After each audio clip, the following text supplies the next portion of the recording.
Well, we are at King's Great Buys Plus, where you can get the appliances to cook up a storm in your home. The team here will help you find the appliances that work just for you.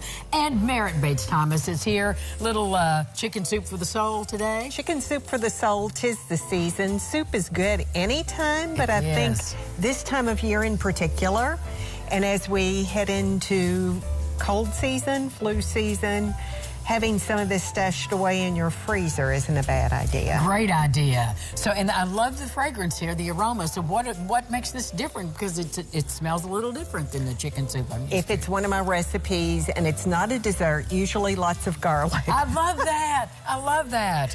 Lots of garlic, and then something a little different is some finely ground Italian seasoning. Okay. So dried Italian seasoning in it as well.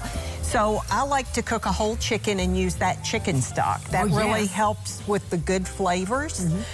There isn't a lot of fat usually to skim off. And then I bone the chicken. And this recipe, I use 8 cups of water when I cook the chicken. Bone it, and then we start putting the chicken back into it. So Angie's got the chicken there. Is this my That's pan? your bowl. I'm going to put the chicken the one we're in. Let me give you a little shot here on the camera. Try not to splash. And I do use... look, there's a little bit of chicken left in the dish. Oh, my.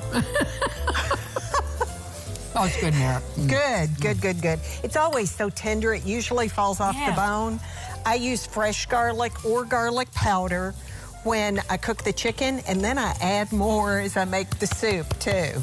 I love it. So next thing, and I've got my water beginning to boil. I like to meld the flavors together.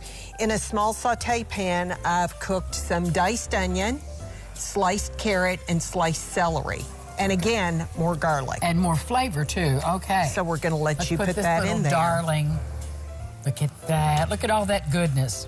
And oh, the fragrance. And you know, celery just brings all the flavor forward. It brings everything together. And the sweetness of the carrot and the sweetness of the onion, too. And then you can't just say enough good things about garlic. No, you can't. But it's good for your health. It really is. It is.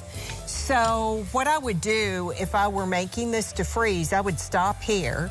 Not put your pasta in. Not put the pasta in. In fact, I usually cook the pasta separately so that it doesn't soak up that soup water, and then I drain it really well. It's already cooked, so it's going to absorb some water still. Right. But not a lot to make it too much of a mess.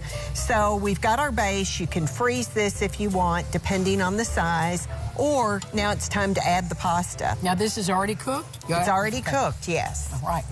I'm loving the way this looks. The amounts will be in the recipe when this airs at the kitchen transition.